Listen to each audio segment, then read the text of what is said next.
शिक्षक की सिर्फ एक लड़ाई होनी चाहिए, पढ़ाई, सिर्फ पढ़ाई, ना जनगणना, ना चुनाव, ना खिचड़ी और ना ही ईटा गिट्टी। क्या आप शिक्षा यदि आपको खबर करेंगे तो शिक्षा को माफिया छोड़ देगा? कि अब शिक्षकों को भी शराबबंदी जो ये कानून है उसके तहत सूचना देने के लिए कहा गया है, मीटिंग करने के लिए। हमको तो पहले ये नहीं समझ में आता है कि इसमें नई बात क्या है। और जो ऑर्डर पास किया है उसको पहले मेंटल केस में भेजिए, मेंटल जेल, अब भेजिए वहां पागल खाना, इलाज कराइए उन पदाधिकारी का। बड़े मियाँ तो बड़े मियाँ, छोटे मियाँ सुहान अल्लाह, ऊपर भी एजुकेशन मिनिस्टर लिख लो रहा पर पत्थर, और बिहार में भी वही। आपके संज्ञान में है तो इसकी सूचना दे दीजिए कि कौन नई बात है जो आप लोग को इतना इसमें बने कोई लग रहा है कि क्या हो गया। बिहार में शराबबंदी है और शराबबंदी को सफल बनाने के लिए बिहार हर सार्थक प्रयास करना चाह रहा है। यानी बिहार सरकार कोई भी चूक नहीं हो, इसके लिए वो सभी हथकंडे अपना रही है जिससे बिहार में शराबबंदी सफल हो जाए। कल एक खबर आई कि अब जो तमाम शिक्षक हैं जो फिलहाल स्कूल बंद होने के कारण बेरोजगार हो गए हैं, वो अब शराब का पता लगाएंगे और इसकी जानकारी प्रशासन को देंगे। इस पर जाप सुप्रीमो और पूर्व सांसद रहे पप्पू यादव बहुत भड़क गए हैं। उनका कहना है कि पहले तो बीजेपी ही चाहती थी कि जदयू का नुकसान करे, लेकिन अब जो अधिकारी इस तरह का फरमान निकाल रहे हैं, नीतीश कुमार के जो तमाम अधिकारी हैं जो इस तरह के नए नए क्रिएटिव आइडियाज निकाल रहे हैं, दरअसल वो असली दुश्मन है नीतीश कुमार के। हालांकि इस पर जो बिहार सरकार के शिक्षा मंत्री हैं विजय चौधरी, उन्होंने साफ तौर पे कहा कि बहुत सामान्य सी बात है, बिहार में शराबबंदी है और सभी लोगों को इसके लिए जागरूक रहना चाहिए। दोनों लोगों का, यानी शिक्षा मंत्री विजय चौधरी और जाप सुप्रीमो पप्पू यादव का क्या कुछ कहना है, सुन लीजिए जी। और जो ऑर्डर पास किया है उसको पहले मेंटल केस में भेजिए, मेंटल जेल, अब भेजिए वहां पागल खाना, इलाज कराइए उन पदाधिकारी का। बड़े मियाँ तो बड़े मियाँ, छोटे मियाँ सुहान अल्लाह, ऊपर भी एजुकेशन मिनिस्टर लिख लो रहा पर पत्थर, और बिहार में भी वही। आपकी जमीन खिसका रही है, आपको पता नहीं चल रहा है? शिक्षक की सिर्फ एक लड़ाई होनी चाहिए, पढ़ाई, सिर्फ पढ़ाई, ना जनगणना, ना चुनाव, ना खिचड़ी और ना ही ईटा गिट्टी। क्या आप शिक्षा यदि आपको खबर करेंगे तो शिक्षा को माफिया छोड़ देगा? शिक्षक इतने ताकतवर होते हैं क्या?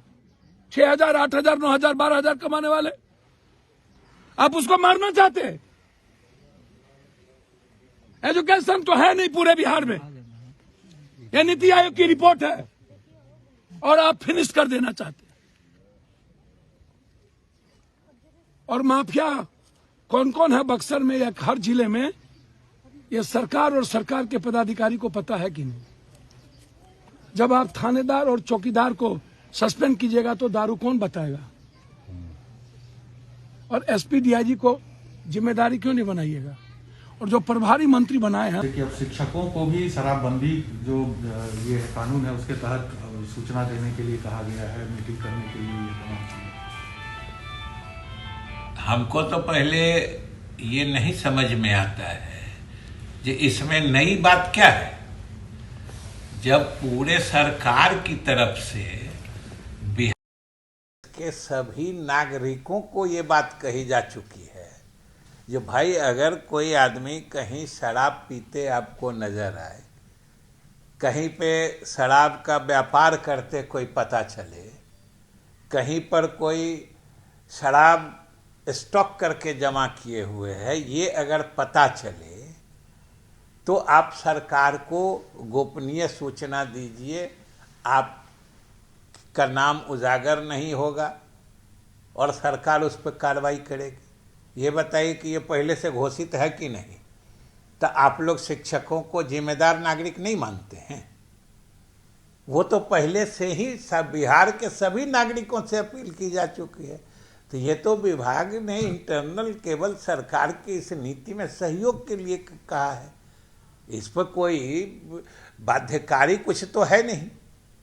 ये तो कहा गया है कि अगर आपकी सूचना में है, आपके संज्ञान में है, तो इसकी सूचना दे दीजिए। तो कौन नई बात है जो आप लोग को इतना इसमें बने कोई लग रहा है कि क्या हो गया। स्कूल में बैठक भी करने का निर्देश दिया गया है। क्या इस चीज को लेकर शिक्षकों को बैठक भी करना है अपने स्कूल में, और वो जो जिस गांव में वो स्कूल है वहां पर इस चीज को लागू भी कराना है। इसको मतलब किस चीज को लागू कराना है? तो शराबबंदी अगर अरे तो शराबबंदी है तो शराबबंदी, शराब पीना गलत चीज है। अगर शिक्षा के मंदिर से इस बात को फैलाया जाता है तो इसमें कौन नई बात है। हम तो कह रहे हैं ये तो सरकार की, पूरे सरकार के तरफ से बिहार के सभी नागरिकों से अपील की जा चुकी है कई बार। तो इसमें तो कोई नई चीज। नोटिस जारी करना और तब उसको नोटिस जारी कर देना विभाग। नोटिस क्या मतलब? नोटिस कुछ उनको थी दिया गया है क्या? आप इन भर में इतना पता लगा के कहिए। सर नोटिस से कंफ्यूजन है कि कहीं कंफ्यूजन क्रिएट किया जाता है। सर कंफ्यूजन हमेशा क्रिएट किया जाता है, कंफ्यूजन होता नहीं है, कंफ्यूजन क्रिएट किया जाता है। और इसमें कोई कंफ्यूजन नहीं है कि ये चीजें सरकार के तरफ से पहले सभी नागरिकों से अपील की जा चुकी थी। वही विभाग ने अपने कर्मचारियों से अपील की है, शिक्षक हमारे सम्मानित शिक्षकों से अपील की है। इसमें कोई उनको जबरदस्ती कोई ये तो नहीं फिक्स कर दिया गया है कि आपको सप्ताह में इतनी सूचना देनी है। तो इसको अनावश्यक मतलब मुद्दा क्यों बनाया जा रहा है? इसमें देखा जा रहा है कि सर शिक्षकों पे पहले से ही ऑलरेडी प्रेशर है और इलेक्शन भी। अरे कहाँ प्रेशर? इसमें कोई प्रेशर, उनको कोई एडिशनल ड्यूटी दे दी गई। यही तो कह रहे हैं, यही सब होता है अनावश्यक कंफ्यूजन क्रिएट कराना, जो अभी हम कहे ना, यही सब बोल के कंफ्यूजन आप लोग क्रिएट करा देते हैं ना। चलिए, अरे हो गया, चलिए चलिए सर, चुनाव के ड्यूटी के अलावा। अरे अब चलिए ना, जब एक बार हो गई बात तो पप्पू यादव हर मुद्दे पर बोलते हैं। और ऐसा कैसे हो सकता था कि जब ये नया एक आप कहिए कि नियम लाया गया तो इस पर वो चुप बैठते। सीधा और तीखा प्रतिक्रिया आया है पप्पू यादव का। साफ कह रहे हैं कि वो जो अधिकारी हैं वो मेंटल केस हैं, उन्हें पागल खाना भेज देना चाहिए। शिक्षकों की क्या हैसियत होती है बिहार में ये सब कोई जानता है। 6, 8 या 10, 12 हजार रुपए कमाने वाले शिक्षक कैसे लड़ पाएंगे शराब माफियाओं से? कैसे उनका जीवन सुरक्षित होगा अगर वो जानकारी दे देते हैं उन शराब माफियाओं का प्रशासन को? तो ये तमाम तरह के सवाल उठाए गए हैं जाप सुप्रीमो पप्पू यादव की तरफ। लेकिन सरकार की तरफ से विजय चौधरी ने साफ कहा है कि ये कोई नई बात नहीं है। बिहार में सभी को अलर्ट रहना है और सभी को जो नंबर जारी किया गया है उस पर इंफॉर्मेशन देना है अगर उन्हें कहीं भी शराब बनने या शराब की उपलब्धि होने की जानकारी मिलती है। फिलहाल इस खबर में इतना ही। बहुत बहुत शुक्रिया।